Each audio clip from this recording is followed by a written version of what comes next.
네. 세상에서 가장 어려운 게 겸손인 것 같습니다. 겸손. 겸손은 사실 없어서 겸손은 열등감이죠. 근데 있거나 없거나 상관없이 자신을 낮추는 사람, 자신을 잘 아는 사람이 되게 중요한 것 같아요. 그래서 겸손한 사람을 볼 때 있어야 할 위치를 잘 아는 사람, 내가 어디에 위치해 있고 내가 누구인지를 잘 아는 사람이 참된 겸손인 것 같습니다. 그러다 보니까 겸손한 사람은 항상 다른 사람들에 의해서 이제 존경을 받게 되죠. 왜냐하면 대부분의 사람들이 겸손하지 않다 보니까 겸손은 마치 흙 속의 진주처럼 다 흙같이 생겼지만 결국 그 안에 반짝반짝 빛나는 진주가 어느 순간에 빛을 발하게 되는 것처럼 겸손한 사람은 항상 이 겸손하지 않은 사람 속에 그렇게 똑같이 보이는 것 같지만 어느 순간에 빛을 드러나게 됩니다. 우리가 주님 안에서, 믿음 안에서 겸손이란 참 어려운 것 같아요. 왜냐하면 믿음이 더 자라면 자랄수록 우리도 신앙에 교만함이 있을 수 있거든요. 그래서 신앙이 겸손한 사람은 우리 주님께서 정말 귀하게 쓰십니다. 그래서 우리를 낮추실 때 우리 예수님께서 높여주시는 것처럼 믿음의 사람은 자신을 낮춘다는 것은 하나님 앞에 내가 죄인인 것을 분명히 아는 사람, 하나님 앞에 큰 능력도 없고 힘이 없다는 것을 아는데 오히려 그 낮은 거라고 생각하는 그 겸손 속에서 하나님은 우리를 높여주시거든요. 우리에게 능력과 힘을 주시고 지혜를 주시고 하나님께서 하실 수 있는 믿음을 주셔서 엄청난 큰 일을 감당하게 하시고 하나님의 놀라운 일들을 감당하게 하시는, 그런데 그 자리에 또 올라가도 하나님, 이 모든 것은 하나님께서 하셨다고, 하나님이 저에게 능력 주시고 하나님이 하셨다고 또 겸손하게 나아가면 하나님이 거기서 더 높여주시는 것이요. 그래서 가장 겸손의 대명사가 다윗이라고 할 수 있죠. 다윗은 모든 것을 이룬 것 같지만 항상 하나님 앞에 나의 연약함을 고백하고 하나님이 하실 것을 기대하고 하나님 앞에 자신을 맡기는 사람이 다윗이에요. 그러니까 하나님이 내 마음이 합한 사람이다, 내 마음에 맞는 사람이다, 나를 시원하게 하시는 사람이다 라고 이야기했던 것이죠. 그러면서 우리가 가장 겸손의 대명사 중에 대명사는 예수님인 건 우리가 다 아는 거고, 그러면서 오늘 또 겸손의 한 귀한 사람, 지난번에도 한번 살펴봤던 세례 요한을 가장 겸손의 아름다운 이 모델 본이라고 우리에게 보여주고 있습니다. 그것은 오늘 말씀 자체가 우리 세례 요한은 그는 흥하여겠고 나는 쇠하여리라, 이게 말씀이세요.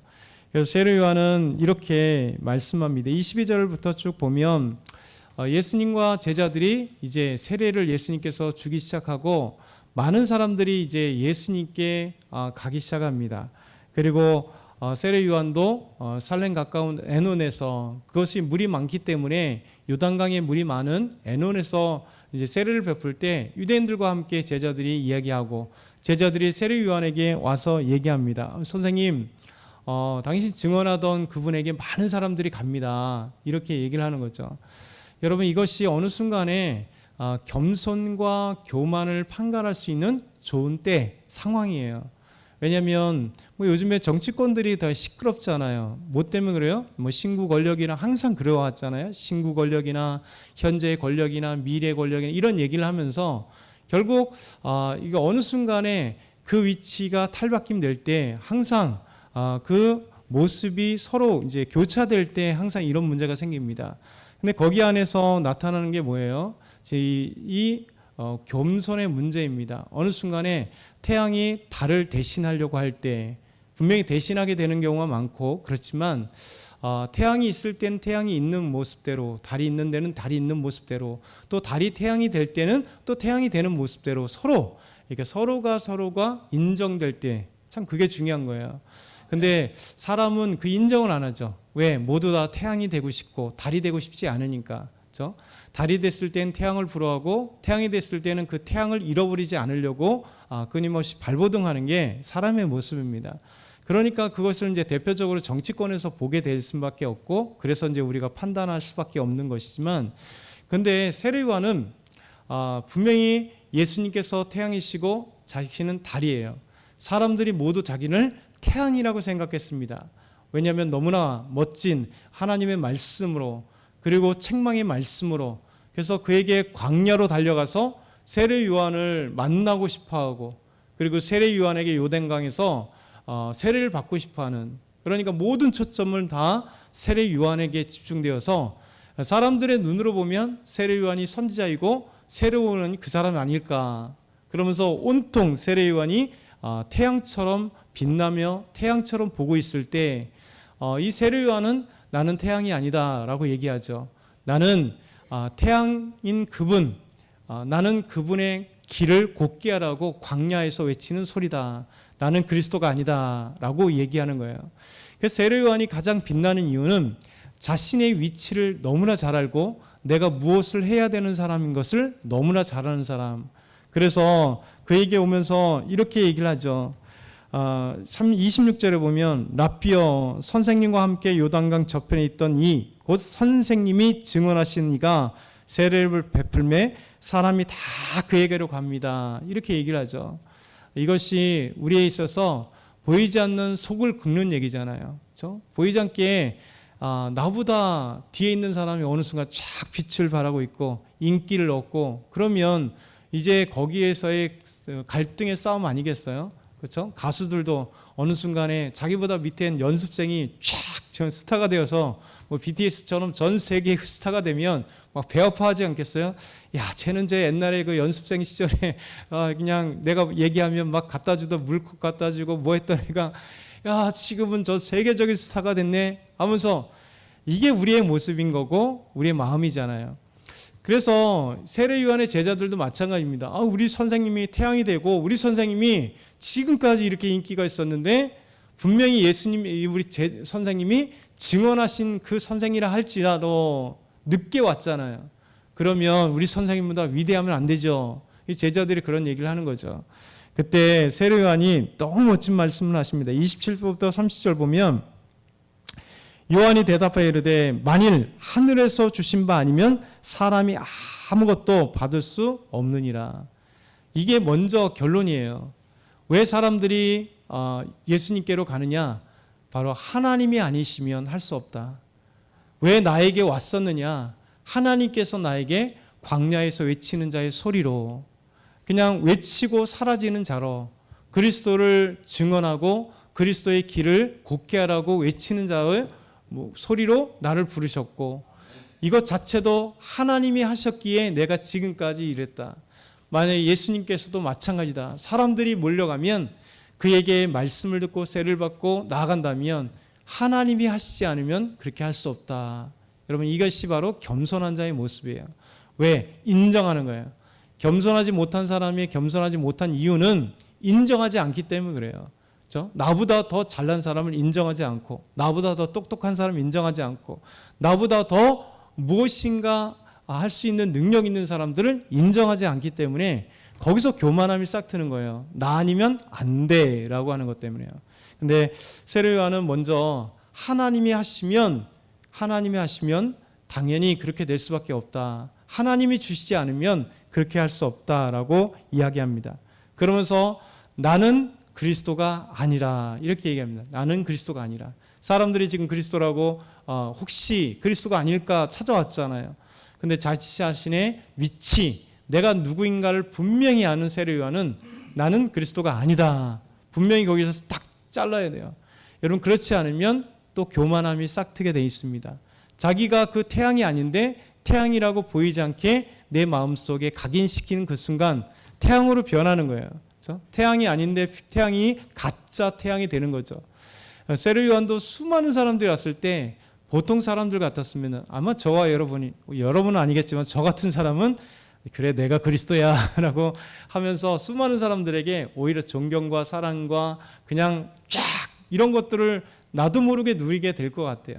근데 세례 요한의 멋진 아름다운 겸손은 뭐냐면 나는 세례 요한은 그리스도가 아니다. 그렇죠? 그리스도를 위한 사람이지 그리스도가 아니다라고 딱 자르는 거예요. 그래야 겸손의 씨앗을 잘라버릴 수가 있어요. 세례 요한은 이렇게 얘기하죠. 계속해서 그의 앞에 보내심을 받은 자라고 한 것을 증언할 자는 너희니라. 너희가 들었지 않느냐? 내가 그리스도를 증언할 자, 저 그리스도를 밝힐 자라고 너희가 듣지 않았냐? 너희가 바로 증인이다. 이렇게 얘기를 하는 겁니다. 그러면서 신부를 취하는 자는 신랑이나 서서 신랑의 음성을 듣는 친구가 크게 기뻐하나니 나는 이러한 기쁨으로 충만하노라. 결혼식장의 주인공이 신랑이죠. 신부를 맞이하는 신랑 신부를 맞이하는 그 하객들은 아니잖아요. 그러니까 자신은 하객과 같다는 거예요. 신랑을 맞이하는 그 기쁨을 갖고 있는 사람과 마찬가지예요. 예수님은 우리의 신랑과 같이 주인공이다라고 얘기하는 거죠. 우리 한번 마지막 30절 한번 같이 한번 읽어볼까요? 시작. 아멘. 정말 이 말씀이 세례요한의 진정한 겸손의 말씀을 하는 거예요. 자신이 누구인가를 분명히 알고 그는 흥하여야겠다. 나는 쇠하여야겠다. 다 이 싸움 아닐까요? 아까 얘기했던 정치권에도 그가 흥해야 될 것을 배합하니까 온갖 그냥 다 이렇게 되는 거고요. 그는 쇠하여야 될 사람을 또 쇠하여야 된다고 미리 그냥 이렇게 하니까 서로 그러는 거죠. 근데 세례 요한은 너무나 멋진 말씀을 하는 거예요. 우리에게도 도전이 되는 거예요.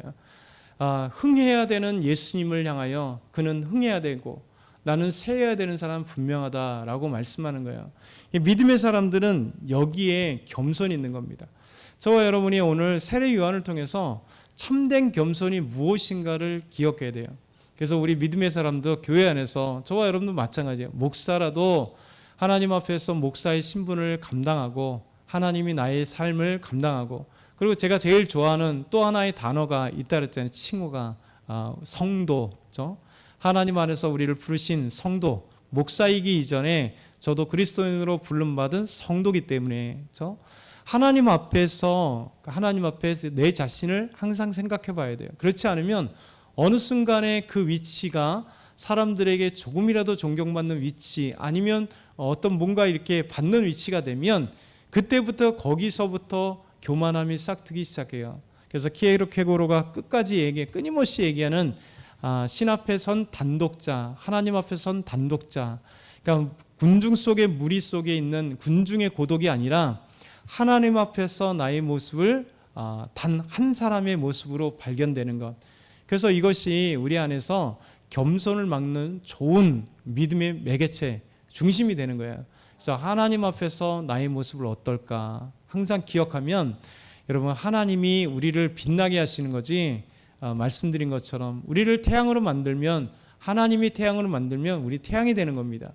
그래서 우리가 스스로 태양이 되는 것이 아니라 달이 되는 이 겸손한 세례 요한처럼 우리가 주님 앞에서 나를 낮추고 내 모습을 발견하면 하나님 우리를 높여주시고 크게 사용하신다는 것 기억하고 오늘도 주님 안에서 아름답게 살아가는 저와 여러분 다 되게 소망합니다.